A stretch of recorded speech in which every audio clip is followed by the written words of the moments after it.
ব্যভিচারী দৃষ্টান্তমূলক শাস্তি। 1961 সাল। আমি তখন এক হাসপাতাল ওয়ার্ডে কর্মরত। একদিন রাতে আমি ঘুমিয়ে আছি। হঠাৎ স্বপ্নে দেখি কে যেন এসে আমাকে একটি কবরে নিয়ে গেল। সেখানে আমি জনৈক মৃত ব্যক্তি দেখতে পেলাম, যে ভয়াবহ শাস্তির অসহ্য যন্ত্রণায় বারবার করিয়ে উঠছে। জবাবকৃত মুরগির মতো ছটপট করছে। খোলা থাকা সত্ত্বেও মুখ দিয়ে কোনো কথা বের হচ্ছে না। ব্যথার তীব্রতায় তার বাহুদ্বয় এবং পা দুটি বিরামহীনভাবে নড়াচড়া করছে।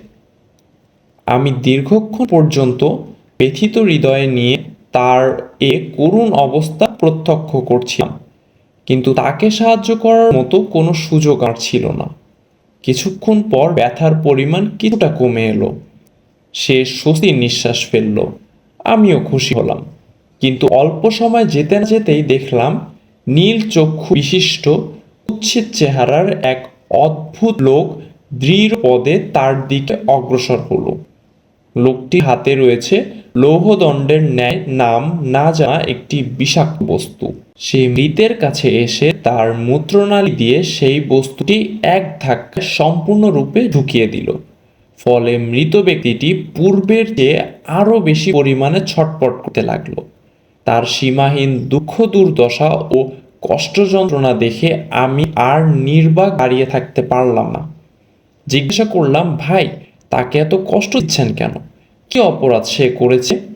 লোকটি জবাবে বলল, সে দুনিয়াতে ব্যভিচার করত, অন্যায়ভাবে মেয়েদের সর্বস্ব লুটে নিত, পর স্ত্রীর সাথে নিজের নাপাক ইচ্ছাকৃত চরিতার্থ করত। তাই মৃত্যুর পর থেকে তাকে এই ভয়ঙ্কর শাস্তি প্রদান করা হচ্ছে।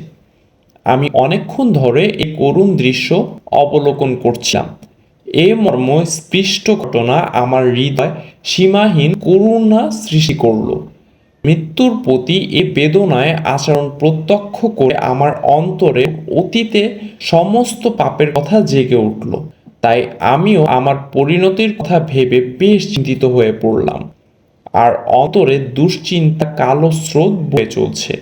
তার এক ছাপ সুস্পষ্ট দেখা যাচ্ছে আমার মুখমণ্ডলে। কেমন যেন ভীত বিহ্বল হয়ে পড়েছি আমি। অস্থির কালো মেঘে ঢেকে নিয়েছে আমাকে। ঠিক এমন সময় হঠাৎ একটি শক্ত হাতের প্রচণ্ড আঘাত আমার চিন্তার জাল ছিন্ন করে দিল। আমি কিছু বুঝতে না পেরে উঠেই দেখলাম এক লোক আমাকে ধরে জোরপূর্বক মাটিতে শুইয়ে দিল। তারপর লোহার দণ্ডের ন্যায় সেই কঠিন বস্তুটি আমারও দিয়ে প্রবেশ করিয়ে দিল।